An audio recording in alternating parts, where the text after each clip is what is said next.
trying to slow down. I'm always burning my tires and my horn is too loud. I catch people staring, looking funny at me when I step to the window and I toss a TV.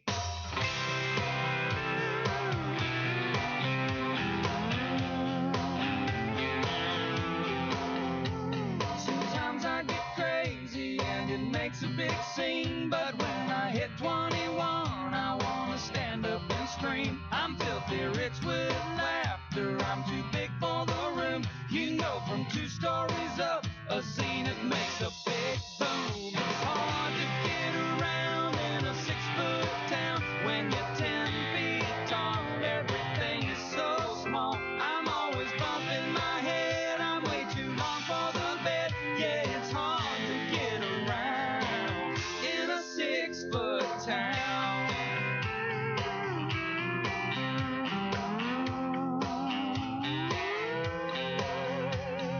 Some people live inside a tiny little box. They're preoccupied about mismatching their socks. Well, I've never been one to worry about much. I just wanna laugh and love. I just wanna live it up. But it's hard to get around in a 6-foot town when you're 10 feet tall. Everything is so small. I'm always bumping my head. I'm way too long for the bed. Yeah, it's hard to get around in a 6-foot town.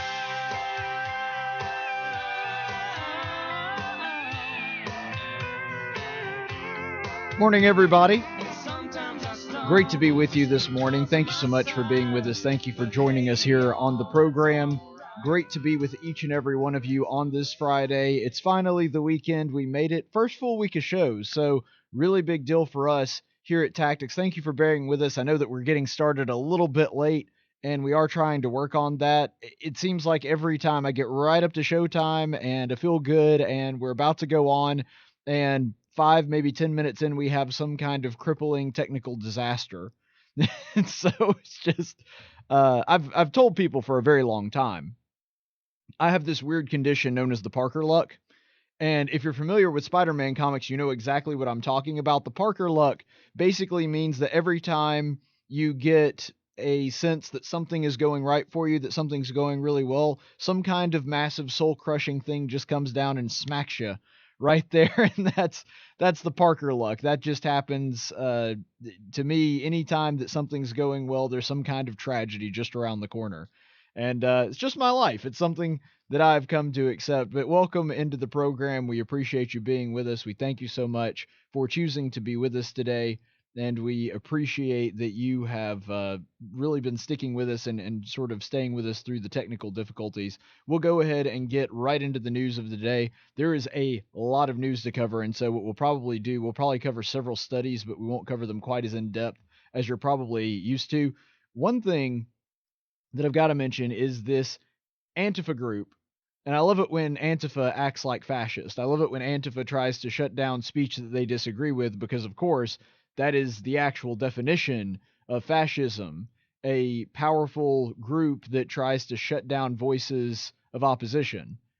So I've always thought it was really hilarious that all these Antifa-connected groups, typically their bread and butter and what they do is they try to shut down people they disagree with, which by definition makes them fascist. But anyway, so Smash Racism DC, it's one of these Antifa groups that operates there in Washington, D.C. They showed up and mobbed Tucker Carlson's house. You may remember Smash DC, Smash Racism DC, which is hilarious because the last thing that they got in the news for, the last thing they were known for, was chasing a mixed couple out of a restaurant, a mixed race couple. That mixed race couple, of course, was Ted Cruz and his wife Heidi. And so it's really funny. They'll talk about how the whole goal and their name implies that they're against racism. But when you have a Latino guy just having supper with his wife, they want to chase him out of the restaurant. That to me, I find pretty hilarious. But anyway, it does show also how you can craft a headline to say just about whatever you want it to. But nonetheless, you've probably seen the footage now, and they were shouting out, "We know where you sleep." They were threatening his wife. Apparently Tucker Carlson wasn't even there. at the time, which I think is hilarious that the group got together and they're chanting, "We know where you sleep." I guess they didn't realize what time he was on Fox News. Like, if they did all this research to find the guy's house, you would think they would also do research to find out when the guy's on the air. So I don't know if they planned that or not, but it seems a little fruitless to do this big protest when the guy you're protesting isn't even actually there. But I mean, just absolutely terrified his wife. And I understand there's an angry mob at the door, and they actually did try to force themselves in. So not only were they breaking the law by trespassing, and they were probably breaking a few neighborhood ordinances, some laws that are on the books for those neighborhoods, because after a certain time at night, there's noise ordinances and whatever, and that's why you can't have parties and that kind of thing. And so I would imagine, I don't know the local laws there, obviously. I'd imagine they were probably breaking a law in that sense as well. But one thing that was really funny about this is that they're not only breaking the law by trespassing, but they also were trying to break into this guy's house. So breaking multiple laws by doing this. And somehow they're trying to paint themselves as the victims and Tucker Carlson as the victimizer. Doesn't really make any sense. Don't look for logic in a logical vacuum. I get that it's completely out there. But what I find really strange about this is his wife locks himself in her pantry. She calls 911, which, by the way, the Democrats can talk about being the party of women and no woman should ever be afraid and no woman should ever feel afraid. It doesn't seem like people on the left are real concerned about Tucker Carlson's wife and his children when she has literally an angry mob at her door trying to bust into her home, which could potentially harm her or her kids. And they don't seem real worried about her being afraid. They don't seem real worried about that. So there is a bit of a double standard here. If you want to talk about a war on women, I think breaking into a woman's house and trying to terrorize her for the political beliefs of her husband is about as much a war on women as you can get. I mean, short of actual harm, and who knows? Had they been able to bust in, they might have actually harmed her. We don't know. But I think the news sources were bearing the lead here a little bit. Who has a pantry that locks? That was one thing that struck me. I was like, you locked yourself in your pantry? I've never seen a pantry that has a locking door. Maybe that's where Tucker Carlson's safe room is? I don't know, but I'm making light of that because I do think it's a little weird that they have a locking pantry that locks from the inside, but nonetheless, I mean, I'm glad that they were able to do that, and maybe that is sort of their safe room or something like that. Maybe it's in the middle of the house and it's sturdy, but whatever it is, glad that nobody was hurt, glad that she did this. But she calls 911, the police show up, they disperse the crowd. My question is, how is it that nobody was arrested? Because at the very least they're trespassing, and they're also, and I'm not questioning the cops there. Maybe they did everything they could. Maybe they tried to arrest it and they took off as soon as they saw the blue lights. I don't know. But it seems odd to me that nobody was arrested in this when there is an attempted breaking and entering as well as a trespassing charge on all of these hooligans. I'm not real sure exactly how that turned out, but nonetheless, one thing that's an interesting little bit of trivia is it turns out that one of the guys that was working with the group that did the protest, we don't know if he personally was there or not, but one of the guys that was working with the group Smash Racism DC was actually a guest on Tucker Carlson's show. His name is Mike Isaacson. So evidently this guy has some kind of connection to Carlson. He had spoken to him. He was a representative of sort of the Antifa movement who showed up on Tucker Carlson's show. And he tweeted out later that he was not personally there, which, again, we're not sure. He may have been there. He may not have been there. He claims that he hasn't worked with them for a couple of years now, but he says that he wasn't personally there, but he does support their actions. And this is something that's really disgusting. It's bad enough that there were people that showed up to try to terrorize Tucker Carlson's family because they have a political disagreement with the guy. They're showing up at the man's home to harass his family and to harass him. It's one thing to disagree with somebody. It's one thing to argue with somebody. But there's a time and place for it. This trend that we're having recently that unfortunately crazy leftist Democrats like Maxine Waters are actually encouraging people to do stupid stuff like this and break the law. one of the things that is really discouraging about this whole thing is that we've gotten to the point to where it's not enough to disagree with someone, you try to make their life miserable. There is a twinge of resentment, there is a twinge of hatred that goes along with that. You can disagree with someone and not hate them. You can. But if you actually want their life to be uncomfortable, if you want their life to suck, and you want to take away simple pleasures like going out and eating at a restaurant or having a quiet evening at home with your family, you hate that person. You are actively trying to make them miserable because you disagree with them. And that is a form of hatred. It's a mild form of hatred. It may not always escalate to violence, although this actually did. At least attempted violence, if nothing else. But that is a form of hatred, to try to make somebody else's life terrible just because you happen to disagree with them. That is a malevolence. There is a maliciousness there that they want to actually attack the people with whom they disagree. And unfortunately, this is not limited to just this guy. There's a couple graphics we're going to. There's this one guy, he's a journalist for Vox. His name is Matthew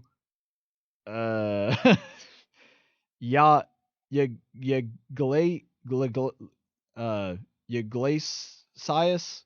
Sure. Why is it everybody at Vox has a weird last name? Anyway, I think they could hire one guy named Smith. But nonetheless, this is Matthew whatever. He works down at Vox. I agree that this is probably not tactically sound, but if your instinct is to empathize with the fear of the Carlson family rather than the fear of his victims, when you should take a moment to reflect on why that is. Okay, I'll take a second to reflect on why that is. Let me take a second to reflect here. Okay, done reflecting. So, because it is a crime, and because fear tactics were used, that's why I empathize with Tucker Carlson's family. If you want me to reflect on why that empathy is there, doesn't take me very long. I empathize with them because you had a mob of people that were threatening and trying to enter the house of somebody just because they had a political disagreement with them. That's why I empathize with them. And he says, well, you really should be empathizing with his victims. Who? Does Tucker Carlson at night after his show go to their house and harass them and harass their family?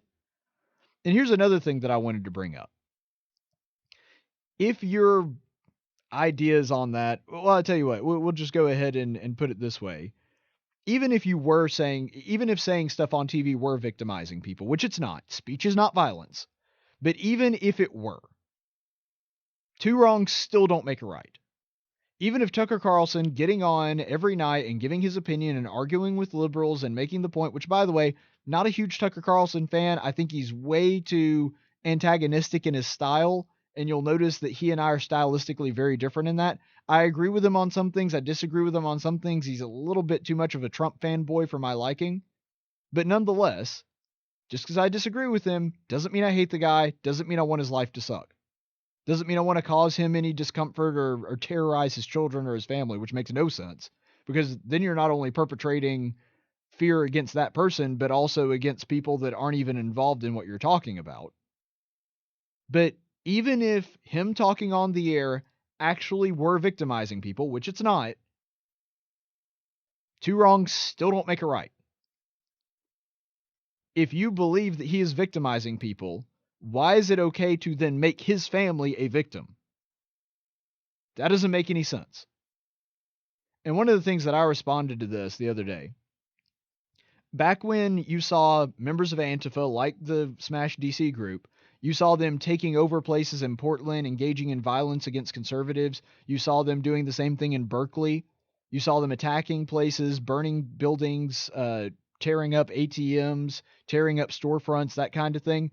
There was real violence going on that we can see, and it's still going on. Antifa is still perpetrating things like this. They actually took an ICE agency, an ICE building, hostage, keeping those people in there.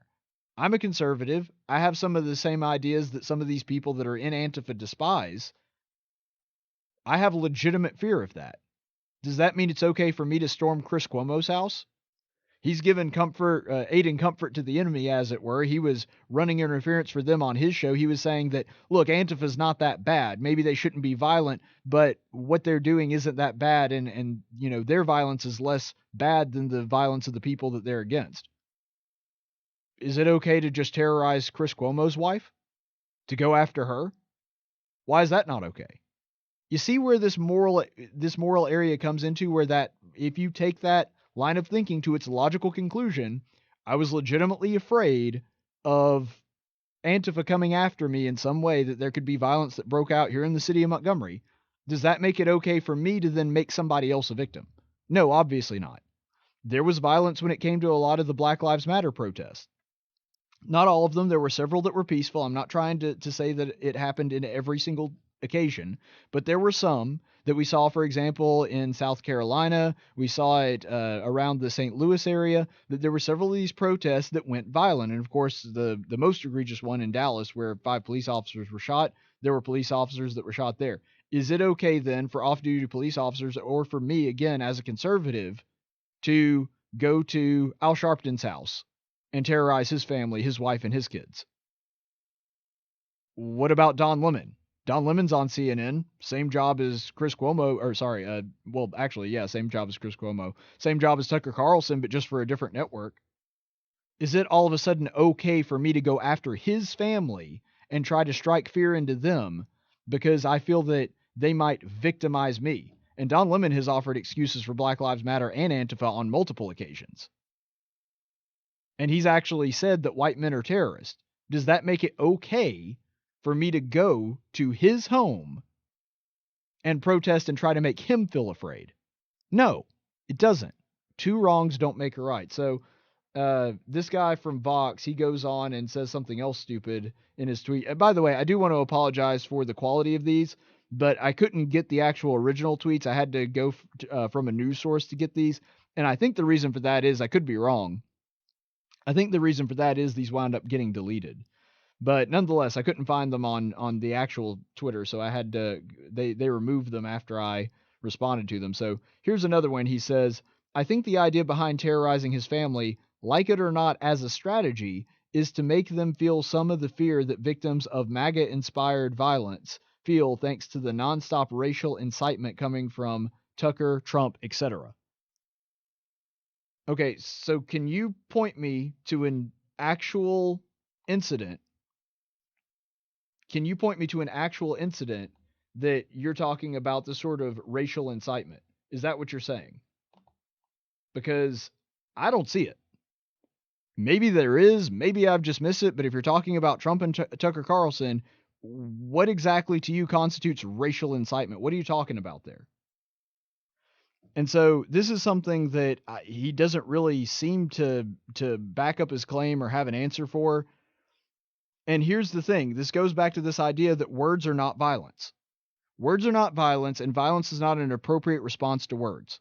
Even if I absolutely detest the group that we're talking about, and this is one thing that people get frustrated with me about, even somebody I absolutely detest, like Richard Spencer, when he got punched in the face, granted, it couldn't have happened to a worse guy, and there was a part of me that didn't really want to feel sorry for him, because human instinct is, when you don't like somebody, then you kind of, grin a little bit when something terrible happens to them, even though that's not right to do. Even then, even somebody that I completely disagree with, it's still not okay to use violence as a response to words. Unless you are attacked and acting in self-defense, there is never a reason to engage in violence. Not in that sense. Not unless you're in wartime. That would be the only exception that I could think of right off the top of my head. But unless you're acting in self-defense, somebody saying something you don't like is not an excuse to throw a punch. And this is really the problem that you're getting into with Antifa. This is one of the things that they were chanting at Ben Shapiro when he came to Berkeley. They're saying words are violence, speech are violence. No, that's why we have free speech. Speech is not violence. You can say whatever you want. You can say whatever you want. You can have whatever opinion you want, and the Constitution protects you from persecution from the government and from your fellow citizens, protects you from violence from them through the enforcement of law. That is something that must be defended. Because again, If all of a sudden you start censoring speech, if you start saying this speech is beyond the pale, we're going to have to start regulating that, who gets to decide what speech is beyond the pale and what isn't? That's how you get to tyranny. And so this ridiculous idea that Antifa has that somehow speech is violence and that justifies any action that you take because you don't like the speech is just really disgusting. And so far, all of the politically motivated killers that they're talking about, because he tried to talk about MAGA-inspired violence, so far, all of the violent incidents that we've seen that are politically motivated were perpetrated by people that don't like Trump. We are talking about the shooting at the baseball field, where a former Bernie Sanders supporter, guy despised Trump. You talk about the guy that over at the synagogue who opened fire and killed 11 people. That guy was certainly a white supremacist, but if you're looking at some of the things that he was writing on social media, he also hated Trump.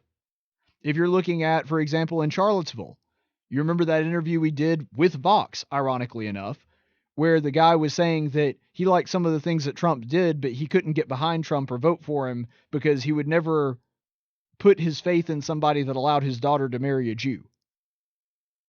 I mean, if you're looking at the acts of political violence that have happened since Trump took office, none of them were actually perpetrated by a guy that likes Trump. And so the idea that Trump is the source of all this violence, and again, I don't even blame Bernie Sanders for the guy that was actually working for Bernie Sanders when it happened, or the guy that did the attempted bombing just last week, who was a former volunteer for Barack Obama. That's not Barack Obama's fault. He didn't make that guy crazy. He didn't tell that guy to go out and commit violence. But you know what? Why can't we apply that exact same standard to Trump? The people so far that have perpetrated these acts of violence aren't even Trump fans, and he's still getting blamed for it. But again, even if that were true, even if that were happening, it still does not justify getting violent against them. And so he's trying to draw a moral equivalency where there absolutely is none. So let's look at, I do want to give props where props are due, because there is one person on the left that I've seen that is absolutely disavowing it, and I think made one of the best statements on this situation that there is. And oddly enough, it comes from somebody who has been a very outspoken critic of President Trump, Stephen Colbert. So this is Stephen Colbert on Twitter saying, "Fighting Tucker Carlson's ideas is an American right." Amen. "Targeting his home and terrorizing his family is an act of monstrous cowardice. Obviously don't do this, but also take no pleasure in it happening. Feeding monsters just makes more monsters."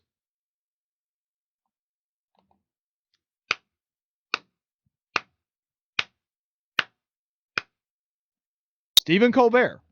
Don't get to say this real often. Right on the money. I am right there with Stephen Colbert. What he said was exactly right.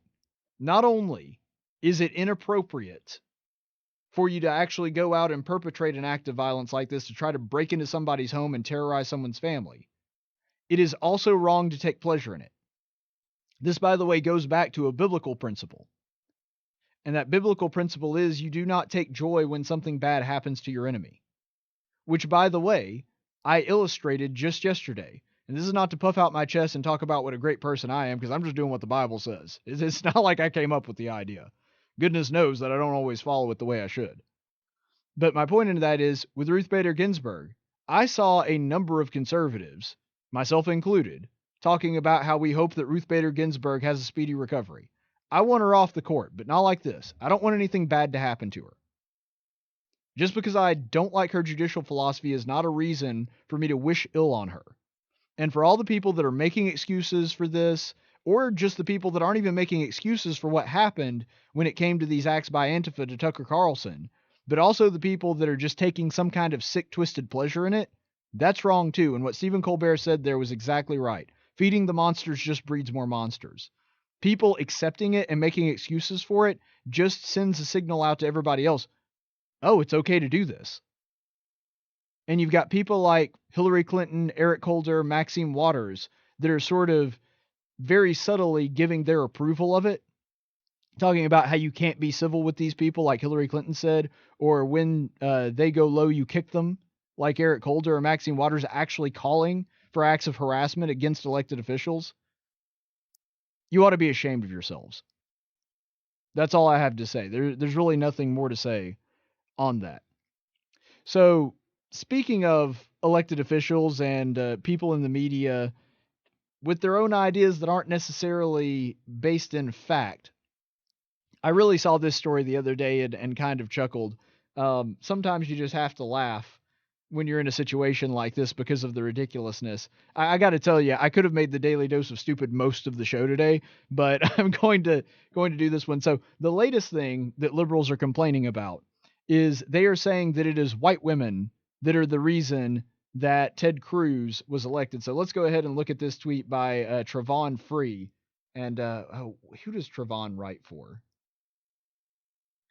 He's a journalist for one of the left-leaning websites, if I'm not mistaken. I'm sorry, I'm blanking on which one specifically he writes for. But anyway, and he shows this graphic, which, by the way, it's an accurate graphic, that apparently 59% of white women voted for Ted Cruz in the statewide election, and that they're part of the reason, not the only reason, but part of the reason that he wound up getting elected. And so his response to this is, black women voted 95% for Beto. Well, yeah, they do that in pretty much every election. As a general rule, not always, but somewhere north of 90% of all black people vote Democrat. That's just kind of the way that it is. And so here you go. Black women voted 95% for Beto. White women did what white women do. So you're mad that white women voted for the candidate that they liked more? Because that's exactly what the black women did. They voted for the candidate that they liked more. And so white women doing what white women doing apparently is the same as what every other woman and every other person of every other race does, which is vote for the person that they want in office. That's how voting works. I'm sorry, Trayvon. Sorry. That's how it works. I don't know what else to tell you. And so kind of suggesting there that white women, there's something wrong with them. Again, if you're suggesting that there's something wrong with someone based on their race, then you're a racist. By definition, you're assuming that there is a negative quality in a race that you don't like that you're saying is a bad thing to have, and you're doing so based on the color of their skin. That is, by definition, racism. And so let's look at another one here, kind of along the same line. Chelsea Handler, who's big in the woman's movement and all this stuff, she says 59% of white women voted for Ted Cruz. I don't know what it is going to take for us to be sisters to other women, but we have to do better than this. We need to vote for the best interest of others. Stop thinking only about ourselves. All right, now I want you to think about this statement. We have to stop looking out for the best interest of others, or stop looking out for our own best interests and look for the interest of others. What Chelsea Handler is essentially saying, if you're to translate that, is I'm mad that women are not voting the way that I want to. You should stop being selfish and vote exactly the way that I want you to because of your genitalia. How is that not the epitome of selfishness? That I want you to vote the way that I want to. I want you to vote for the person that's going to give me the stuff that I want. That is selfishness. And I love how we play this game, that everybody doesn't vote for their self-interest. Everyone does. Everyone does. And that's not a bad thing. That's what you're supposed to do. You're supposed to vote for people, not that, when I say self-interest, I'm not talking about that are going to line your pockets or anything like that, because obviously people do that too, but that's not right. What I'm talking about is you're voting for the person that most aligns with your values. You're voting for the person that you think will do the best job based on how you would do the job if you were there. That's what voting is supposed to be. And so this idea that we're not voting for our interest, that's exactly what you're doing. And here's another thing that I think is really funny. Well, actually, two things. First of all, you're saying that we have to stop voting for our own self-interest. You're talking about Ted Cruz, whose message is, I want the government out of things. I want there to be low taxes and low spending, and everybody basically gets to profit as much as they want to. You're on your own. You get to make your own way. Versus Beto O'Rourke, who's saying, I'll give you free crap if I'm elected.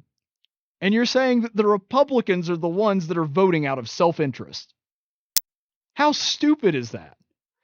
They're voting for the guy that's saying, you don't need my help, do it on your own. as opposed to the other guy, Bob O'Rourke, Francis O'Rourke, who's saying, if you elect me, you're going to get all this free crap that I'm going to give you from the government.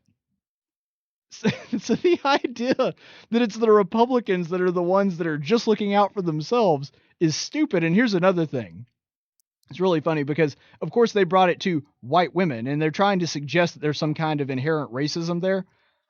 You're complaining about a bunch of white women voting for a Cuban named Theodore Cruz versus an Irish dude named Robert Francis O'Rourke. That guy might be as white as Elizabeth Warren. And again, I don't care. I'm pretty white too. What I care about is his policies. What I care about is his ideology. This color of the skin doesn't matter. But what's hilarious is they're kind of suggesting that white women have this racial defect to where they're voting for one specific person. And they're mad at white women for voting for the Hispanic guy. It doesn't make any sense. Why?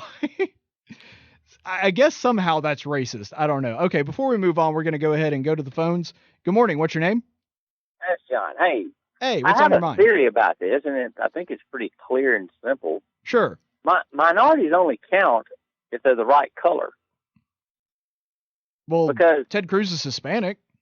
That's what I'm saying. I mean, he doesn't really count or get points because he's Republican and he's a conservative. You see what I'm saying? Oh, I know what you're saying. Yeah, Dr. Carson didn't get any points, or Herman Cain didn't get any points, and they didn't really count as minorities. But you know what? If you asked any of those individuals, they'd say, honestly, I would be willing to bet that they would say that that's exactly the way they want it. They don't want any special favors because of their skin color. No, they don't. And I guess that maybe that's part of the criteria. You have to want special favors because of your race. And what's really hilarious about this, because I just mentioned two people that did the opposite. Robert Francis O'Rourke, who was running against Ted Cruz, and Elizabeth Warren, they both want that special favor for their skin color so bad they lied about it and made it out to where Beto renamed himself, trying to make out like he was a Hispanic guy. And of course, Elizabeth Warren claiming that she was Native American. And so this intersectionality politics has driven people so crazy that they're lying about their race because they see it as an advantage to them politically. The original idea with civil rights was to get to the point that race didn't matter, that gender didn't matter. And in the school situation, the first thing you do the first day is divide everybody up. It's not supposed to matter. And we had workshops on it, on how to deal with that and how we were supposed to be in the classroom about that. But the first thing we did, black, white, other, girl, boy, all of that stuff, we divided everybody up for a week and counted all of them because of the government statistics, because that's what matters. They don't want it to matter, but it should matter. Right. Does that make sense? That's another thing. They're saying it doesn't matter. If you apply for a job, they'll say we're an equal opportunity employer. We don't care what color you are. By the way, what color are you? Yeah. Every job application I've ever filled out had a section for that. And I'm like, why do you care? Does it really matter that I'm a white guy as opposed to, I mean, if you can hear my voice, you can hear my air check, you know how good I am as a broadcaster. Why does my skin color matter to you? But it matters a great deal because they make it matter. Well, and here's what's sad. The Democrat Party has gotten to the point to where it's really the only thing that matters. Sure. And that really is a tragedy, because you will see people that basically their whole platform is vote for me, I'm black. Vote for me, I'm Hispanic. Mm-hmm. And that really is sad that we have actually done the reverse of what Martin Luther King talked about, because he wanted us to judge people on the content of their character, not the color of their skin. And we've completely flipped that on its head to where your character really doesn't matter as long as you're the right skin color. I would love to know what he thinks about the current political climate. Yeah. There's so many people that I would be like that. And thank you so much for your call. I appreciate it. I really do wish that we could resurrect a few people from the dead just to get their ideas on it. Now, obviously, you could look at some Old Testament people, some New Testament people. I'd love to hear what they thought about our society, too. But if you're talking about Americans, I mean, George Washington, James Madison, Thomas Jefferson, Frederick Douglass, Abraham Lincoln, and Martin Luther King. I would just love to have a dinner with those guys and talk about the current state of America and see what they thought about it. That would be a fascinating way to spend an evening. Thank you so much for your call, John from Millbrook. We're going to take a quick break and we're going to come back. Apparently, this most recent election, speaking of conservatives that are of a different ethnicity, Marco Rubio, he has gone on the warpath about some of the funny business that apparently they have monkeyed around with. Sure, I said it. I know I'm going to get thrown off the air because of that. That they have messed up in the state of Florida, and Marco Rubio with some very strong words, some very strong sentiments on that. So we'll be back in. We'll take about a 90-second break here.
Welcome back.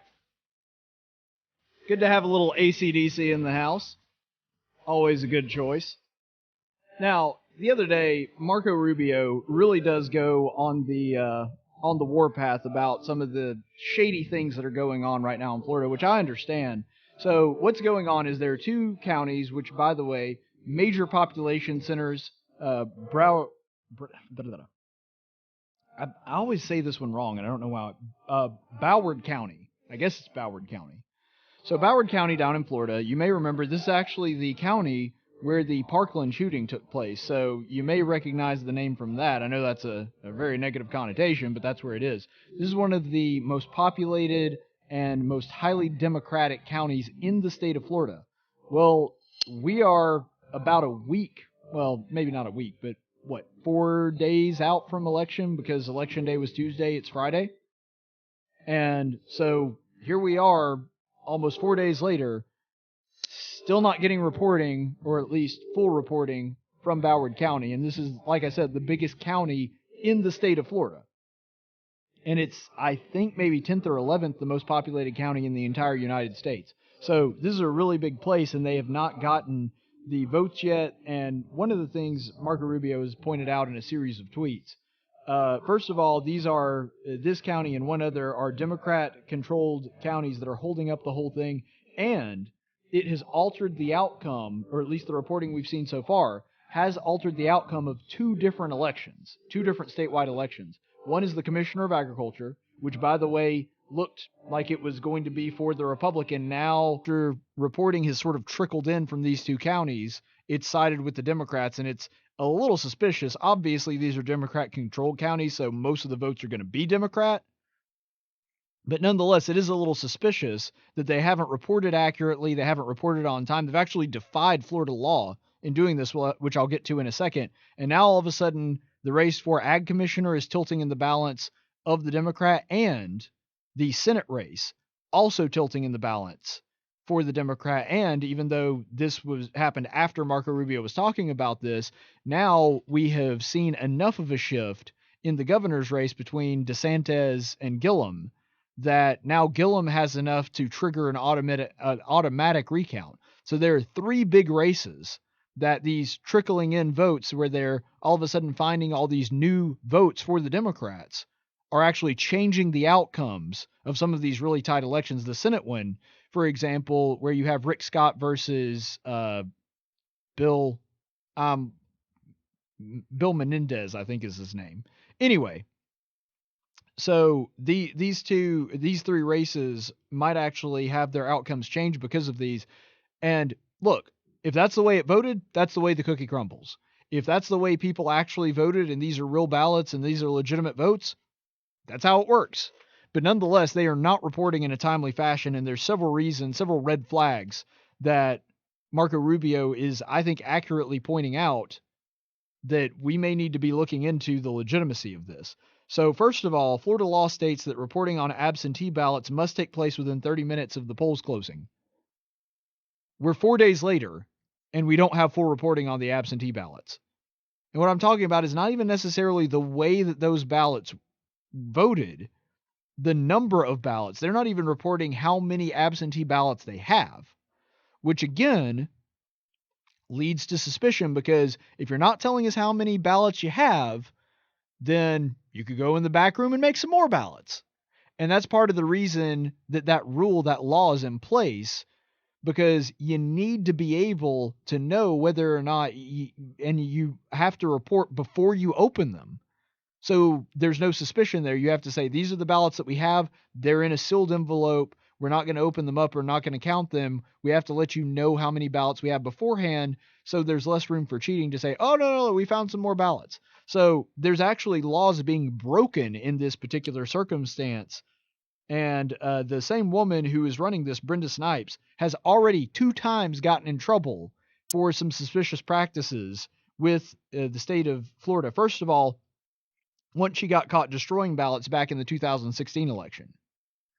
So she was actually caught. This is a official, and how she kept her job, I have no idea. Maybe there's a law in place or a loophole or something.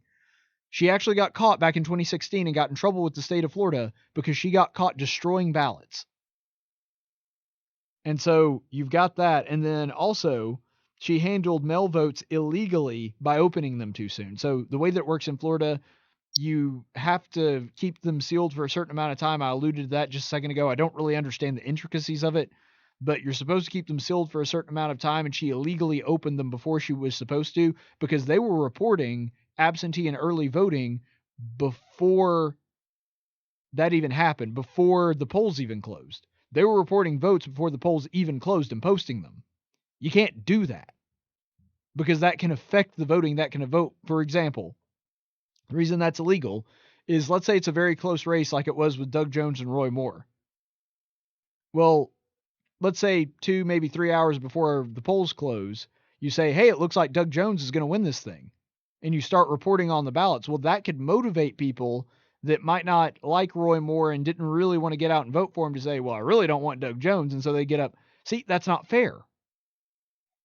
That's breaking the law, and that can affect the vote. And so you can't do that.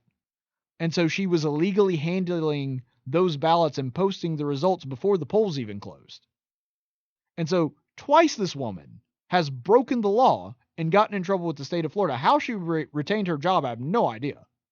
But Marco Rubio really sounding the alarm on this. And the results from this county have changed the results, like I said, of the ag commissioner and the Senate race, and potentially now the governorship as well. And they not only have not reported how many ballots they have left, but they also have not reported what the holdup is. So they're basically saying, we've still got votes. It's a long process. We don't know how long it's going to take. And we can't explain to you why it's taking us so long to count these, which, by the way, under state law, they are required to do. So this whole thing is a mess. And one thing to just give a comparison, to give you an idea of how egregious this really is, Marco Rubio pointed out, I think aptly, that if you're looking at Bay County, Florida, which is where Panama City is, if you're looking at Bay County, Florida, they just got hit with a Category 4 hurricane. Have you seen the pictures of that place? There were certain parts of the neighborhood that just got completely blown off the map. And he's saying they had a Category 4 hurricane less than a month ago, and they got their ballots in on time. Don't tell me that one of the richest, most prosperous, well-populated counties in the country couldn't do the same thing. And so Marco Rubio has a great point when it comes to that. It is highly suspicious that they don't seem to be following their own rules when it comes to this particular county in Florida. We don't know for a fact that there's some funny business going on there, but it certainly doesn't look good. And that being said, Florida is not the only state that is having some issues with potential voter fraud. Let's look at this video from Project Veritas. This is taken inside a Texas precinct. And of course, Texas, very high population of Hispanics, very high population of immigrants, and very high population of illegals, which apparently is not a barrier to voting in the state of Texas, at least not if you're seeing these ladies. So let's look at this. So let's just say my boyfriend was a dreamer, but he's registered to vote. He just needs his ID, right? That's it. That's it. So as long as he's registered. Yeah. Okay. Yeah. Can I just ask you a question? I went back and we went and grabbed his driver's license. He's saying something about how some people are questioning whether it's legal since he's not a citizen, but he was able to register. If he has his ID, that's all he needs. If he's registered. Right. Yeah. It doesn't matter that he's not a citizen. No. Right. No. If he's registered, he has a. Honey, it might not be that he's registered. If he's giving you all this trouble, it may not be that he's registered. No, he is registered. He should be able to show you that. He's got it with him. We ran home and grabbed his driver's license because he's a DACA recipient, so he was able to get a driver's license. Yeah, he's saying he saw some mess on the internet saying that it's not legal for him to vote since he's not a citizen. Someone said on the internet, I don't know. Don't pay attention to that. Yeah. No. Bring him on up here. We have dreamers voting, right? If he has a voter registration card, he's registered to vote. Right. He has an ID, driver's license. Right. Okay. Texas ID. Yeah. Or a passport. Right.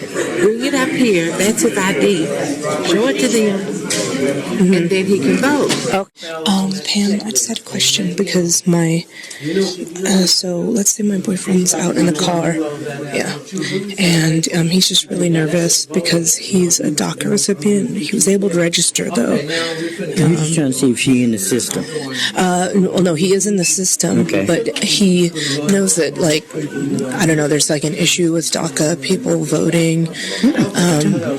Tell them we had a lot of them. Got a lot of them. Okay. From the early voter, we had tons of them. Tons of DACA voters. Thank you. Okay. Go get him. Bring All him. right, we'll do. He just needs his ID, right? That's it. All right. License, he's good. And it doesn't matter that he's listening. Okay. Okay, so there you have it. Right here, over in Texas, doing this sting operation with Project Veritas, speak to two different employees, two different volunteers. I guess they're volunteers. I guess that works the same way it does in Alabama. Say, is he a citizen? No, he's not a citizen. Is it okay that he's not a citizen? Yeah, that doesn't matter. As long as he's got ID, bring him in. He was a dreamer. He was able to, bring him in. That's fine. And then you have the other lady that says, no, it doesn't matter that he's not a citizen. He doesn't have to be a citizen. Bring him on in. Bring him here. They actually seem pretty emphatic about getting him in there to vote.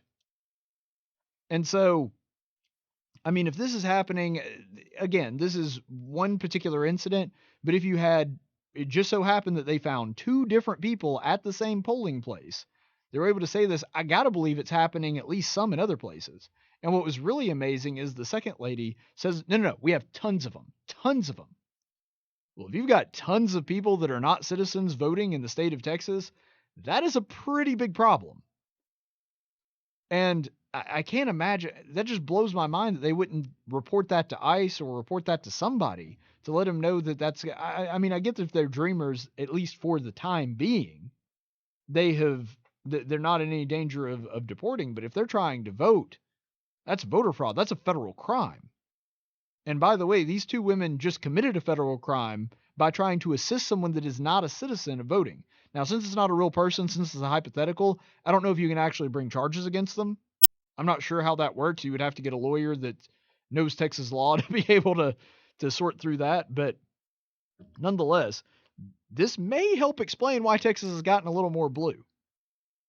Because you notice that Beto O'Rourke and Ted Cruz, very close in their election, and there were a lot of places, a lot of precincts that flipped blue when it came to Texas, and the Democrats are salivating at the idea of a blue Texas, and they should, because they know that if they get Texas, then they've basically won every national election, especially in the Electoral College and in the House, from here until the next maybe 20, 30 years. I mean, if they get Texas, it's going to be very hard to overcome that for any Republican running in a national race. And so, that being said, if you're looking at it from that particular perspective, maybe it's not real surprising that Texas is flipping blue so fast. Now, part of it is because there are a lot of people moving into Texas from states like California, from blue states, ironically fleeing the same stupid policies that they're now voting for now that they moved to Texas. It doesn't make any sense. But nonetheless, you've got that, and you also have the influx of immigrants and people coming across the border illegally. Well, if you've got that, and there is a portion of those people that were able to register as dreamers that are now able to go with an ID and vote, well, that might explain part of it. I'm not saying that this is happening. I'm not saying I know for a fact that this is really widespread like this video suggests, but it certainly raises an eyebrow and gives us an incentive to look into it and to see how many of the people that are voting are actually supposed to be voting. Because if we've got people that are here illegally voting, that degrades you. This is one thing I've never understood about Democrats being okay with people that don't have IDs, that aren't supposed to be voting, getting in there and voting. If you're okay with that, if you're okay with people that are not citizens voting, you are essentially advocating to erase your vote. You are advocating for your vote to count less. Because if people that are not supposed to be voting, people that are voting twice or whatever else it may be, if you have voter fraud, that makes your vote count less. And that really bothers me that there are people that are just seem to be perfectly fine with that. I never have understood that mentality. And here you've got 2 different volunteers saying that it's okay, yeah, doesn't matter if he's a citizen or not, bring him on down. And sadly, in this particular situation, even though Texas is one of the states like the state of Alabama, where you have to have voter ID, in this particular case, that law doesn't help much because the DACA recipients are able to get driver's licenses. So, in that particular circumstance, even a voting ID law doesn't help you. Which would mean what? That you're going to have a different way to tell or a stricter law. And of course, when that happens, the Democrats are going to cry foul and say that you're trying to suppress votes. You're not trying to suppress votes by keeping people that are not supposed to be voting out. That's legally what you're supposed to do. And so this is the issue that you're running into. Every American should be bothered by this. And rest assured, Democrats in the media are going to ignore it. You know how I know? Because this video dropped about 2 days ago. Still nothing. Still not seeing a lot of outcry from the media on this. So before we go to the Daily Dose of Stupid, I wanted to bring this up really quickly. And I'm specifically did not put this in the Daily Dose of Stupid because I considered it earlier. But honestly, it's not stupid if you accept this worldview. Now, the worldview itself is stupid, but the argument that this guy is making is logically valid. It's not logically sound, but it is logically valid. In other words, his argument is not based on truth. However, if you're operating under the assumption that he is, his logic is valid. So, for example, it would be like saying, if dragons breathe fire and Smaug is a dragon, then Smaug breathes fire. That is a logically sound argument, or that is a logically valid argument. It's not a logically sound argument because dragons don't exist. But the point is, if you're operating under this fantasy, then his argument is perfectly valid. So here's the story. Emil Ratelband, I think is the way to say his name. He's from the Netherlands. He is suing the government to legally change his age. He's 69 years old. He wants to be 49 years old. And here's what's really hilarious about this. This is a quote from him trying to make his case, and he actually makes it pretty well. He says, and this is a translation, of course, when I'm 69, I am limited. If I'm 49, then I can buy a new house, drive a different car, I can take up more work. When I am on Tinder and it says that I'm 69, I don't get an answer. When I'm 49, with the face I have, okay, this guy obviously thinks a lot of himself, I will be in a luxurious position. You can change your name. You can change your gender. Why not your age? Well, if you can change your gender, why can't you change your age? This is actually exactly the argument that I made when we first saw the beginnings of this transgender movement. If your gender doesn't matter, if gender is all in your head, it's all just an idea, it's all a social construct, then why is an age a social construct? Why not ethnicity? Why not your height? Why can't you be a toaster oven? Like, if we're just throwing out all the rules and saying words don't mean anything, definitions don't mean anything, science doesn't mean anything, it's just whatever you feel. When you base things on how somebody feels, then they can feel anything. There is no standard, there is no objective truth to go by. And so, if you can change your gender because it'll improve your dating life, because you feel you're being discriminated against, whatever, why not your age? What's the difference? In fact, I would make the case that you cannot make a single argument in favor of transgenderism that would not apply to this situation. And you also, in the reverse, cannot make an argument against this one that would not also apply right here. And so this is the problem that you're running into. I actually had some liberal friends of mine that challenged me about this particular story. And I said, can you make an argument for sex change that does not also apply to the age change, or make an argument against the age change that doesn't also apply to a gender change? And they couldn't do it because logically there's no way to do it. If everything's just all in your head and it's just how you feel, maybe this guy feels 49. I would guess that he probably does. Just like you can be a dude and feel like you're a woman. Doesn't make you a woman, but you can feel that way. And so it's a really funny conundrum that this guy has walked into that really kind of obliterates the gender argument, which I made quite a long time ago. Actually, though, I would say that there is one difference. And it's actually a point in his favor. At one time, this man was 49. He's 69 now, which means at one time he was 49. If you want to switch your age older, you have never been, let's say it was reversed. Well, if you were 49, you've never been 69, but you can become 69 one day through a natural process. And here's another thing. Biologically, a 69-year-old male is biologically far more similar to a 49-year-old male than he is to a 69-year-old woman. And so if we're looking at it from a biological standpoint, if we're looking at it from a scientific standpoint, it still doesn't work, but you could make a much more compelling argument for a age change than you could for a gender change, because this guy could live 2,000 years. He'll never become a woman. And he's never been a woman before, but he has been 49. And so his body is far more similar to a 49-year-old man than it ever will be to a 69-year-old woman. And so actually that is kind of a point in his favor if we're looking at it scientifically. So the court that was arguing against him, they essentially said that you could not do this because it would erase a significant part of your life. Significant part of your life. You mean like your gender?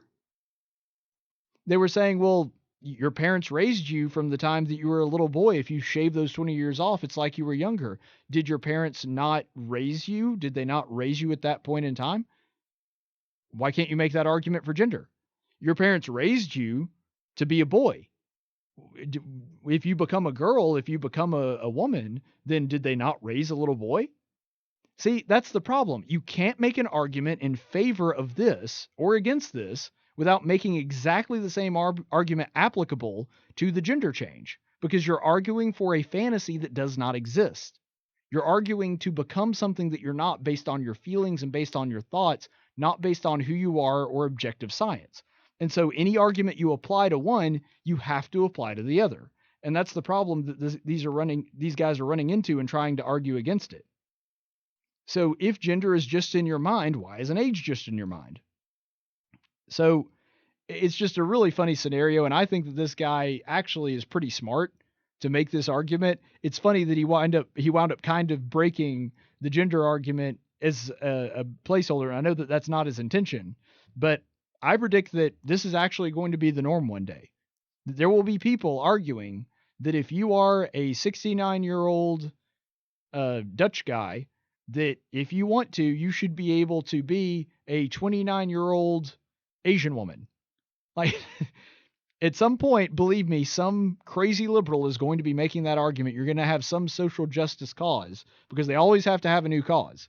You remember with homosexuality, they said, don't compare us to transgenders. We're not in favor of that. They're crazy. What, 4, maybe 5 months after Obergefell, they were pushing the transgender bathroom thing? I'm telling you, their arguments don't make sense, and so they constantly contradict one another when it comes to this. And all they're going to do is move the goalpost in a few years. Once they feel like they've won the transgender thing, they'll do it for age, they'll do it for race, they'll do it for something. And so they always have to have a hill to die on. Now, that being said, let's go ahead and go to the actual Daily Dose of Stupid. No, you messed it up. You're stupid. All right, so the Daily Dose of Stupid today, and actually we have a real treat for you. There was so much stupid this week that there are 2 Daily Doses of Stupid. So one is a clip, and I think it pretty much speaks for itself. I'm not even going to give a whole lot of commentary on it. We have a clip here that is from Joy Behar on The View. Now, I want you to keep in mind when you're watching this, Joy Behar is an actual political pundit. She is a political analyst. She's not like Whoopi Goldberg, who's an actress that wound up getting on a talk show, The View, and just happens to occasionally talk about politics, or Raven Simone or any of the other commentators. She is an actual political analyst. This is supposed to be her field of expertise when it comes to this. She's a political commentator, just like me. So this is Joy Behar on The View the other day after the election.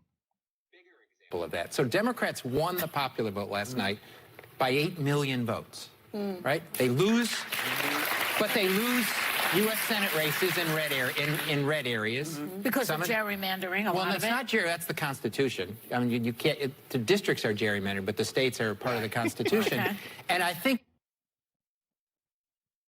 Okay, so...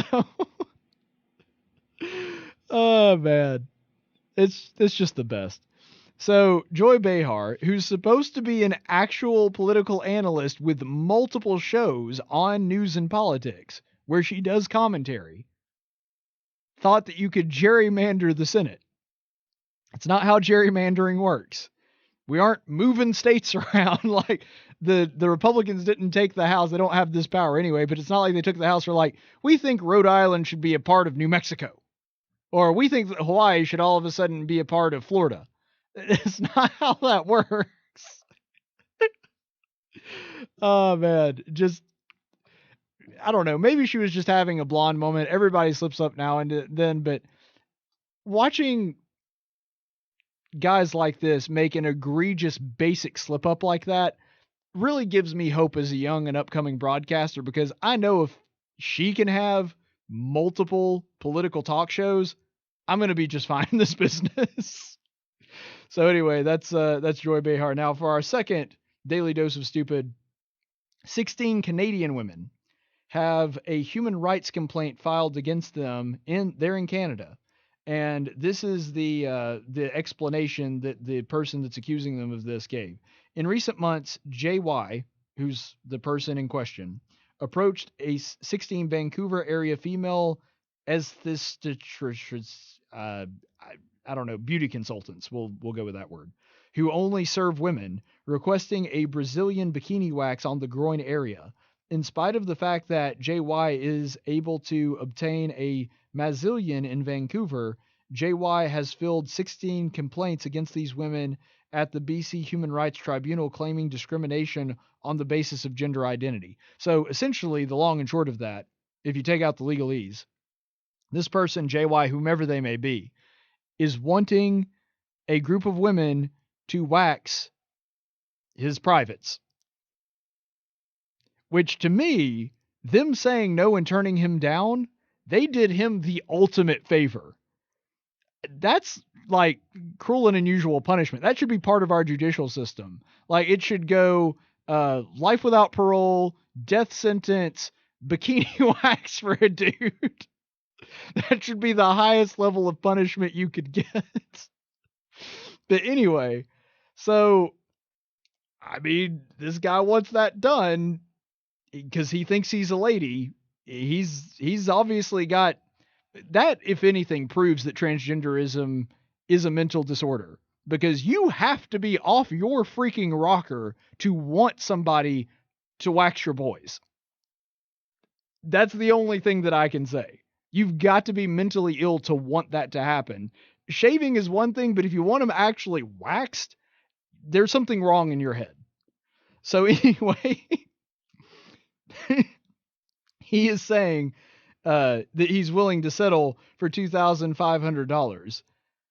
So here's the thing. First of all, I'm pretty sure that it's a human right not to touch anybody's junk that you don't want to. Like, I know that that's not actually worded that way in the Constitution, but I'm pretty sure it's a human right that I don't have to touch anybody's privates that I don't want to. I think I feel pretty confident in saying that the government can't force me to do that. And here's another thing that I want to bring up, because there are going to be people on the left that are going to be decrying this, which is hilarious.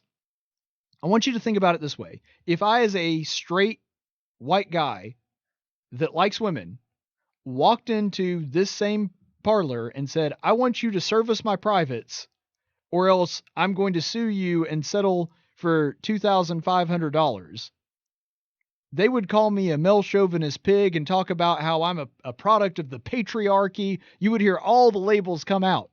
But this guy, because he, walks in a dress and thinks he's a woman, well, then the ones that are refusing to do it, the women that are refusing to touch him there, they're the bigots.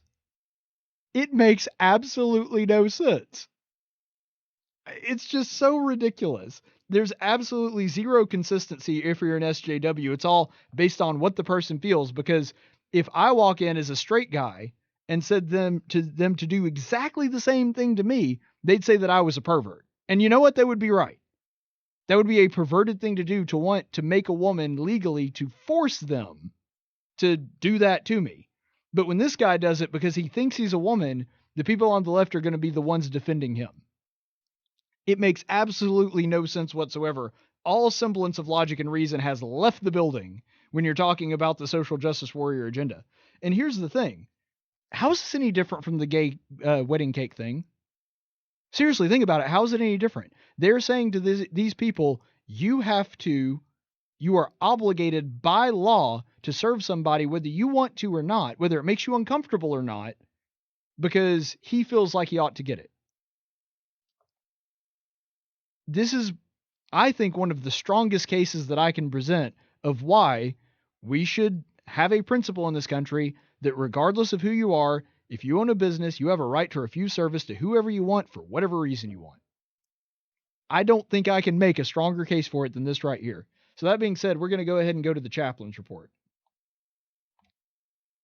In 1775, the Continental Congress created the Chaplain Corps. Under the command of General George Washington, each soldier was required to attend worship service every Sunday.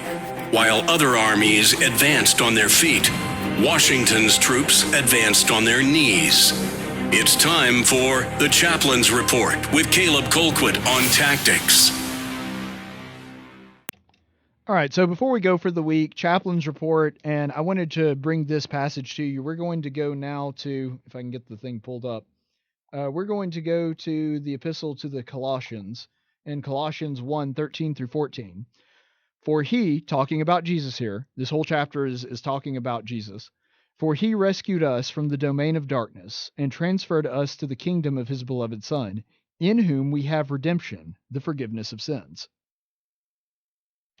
So looking at this verse and really understanding what Paul is getting into, is I want you to take notice of a couple things. First of all, where are you and where are you being moved to?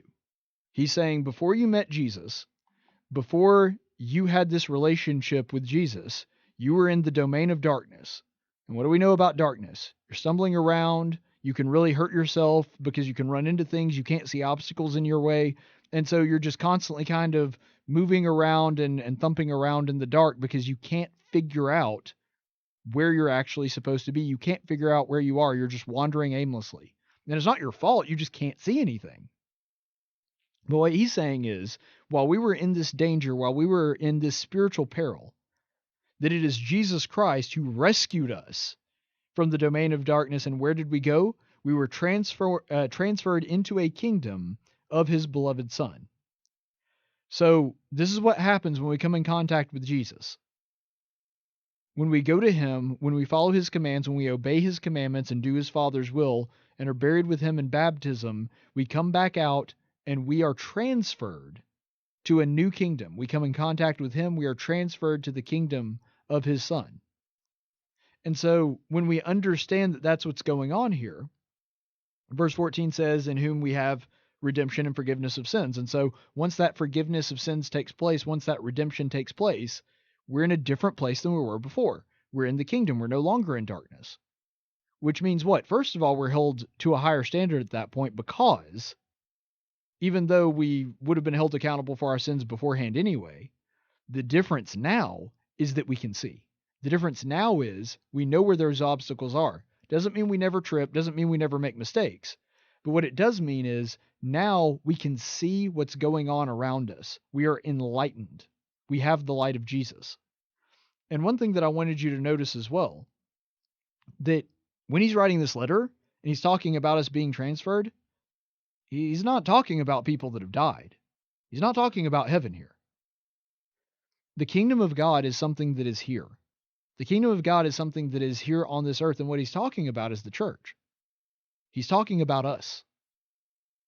And so once we understand that, once we understand that this is the kind of idea that Paul is trying to get across to us, then there's something else that we need to really start trying to comprehend. And that is, if we're here, if we're already in the kingdom of God, if we're already in the kingdom of his Son, and we look just like everybody else that's just roaming around that's not in the kingdom, what does that say about us? Shouldn't we be a peculiar people? Shouldn't we be different from everybody else? Shouldn't we be living a different way? And if we're not, we need to ask ourselves, why not? Because if we're living the way that a Christian is supposed to, we should be recognizable to others. We should look different than the people that are roaming around in the dark. And furthermore, it should improve our lives and make our lives better because we're not fumbling around in the dark. We're not just grasping and groping and trying to find our way. Because we know the way because we've seen it and it's Jesus. We know what our goal is. And so in that sense, we're already in heaven to a degree. Not exactly, not in a very literal sense, but we're supposed to bring a little bit of heaven down to earth with us. And that is encouraging to people, and that will draw people into the kingdom so that we can increase our numbers and expand our borders. And once we understand that, and once we know that that is the way that we're supposed to live, we're supposed to be joyful, we're supposed to be fruitful, we're supposed to be doing good works. I've always wondered if when we die, if we so much go somewhere, and I know that that's the symbolism that the Bible uses because it helps us better understand if we think of heaven as a place. Because if you're in one place, you're not in another place. I don't know so much if we go to heaven as much as when we die, we realize where we were spiritually. And that's my opinion. I'm using conjecture here. I'm not backing that up with scripture. That's Caleb's opinion. But when we do that, I wonder if we don't necessarily go somewhere as much as we just realize spiritually where we were to begin with. We were already in God's kingdom. We're already a part of it. And so when we are with God and when we're in his presence and when we are in heaven, then wouldn't it stand to reason that it kind of resembles home? That it kind of looks like God's kingdom right here on earth? Because it's the kingdom there and it's the kingdom here. And so there should be a lot of very obvious similarities here. And so if you think about that, it's kind of hard not to be joyful when you think about, in a sense, those that are saved by Jesus, those that are already a member of his body, a member of his kingdom, in a sense, we're already in paradise. Stay the course, friends.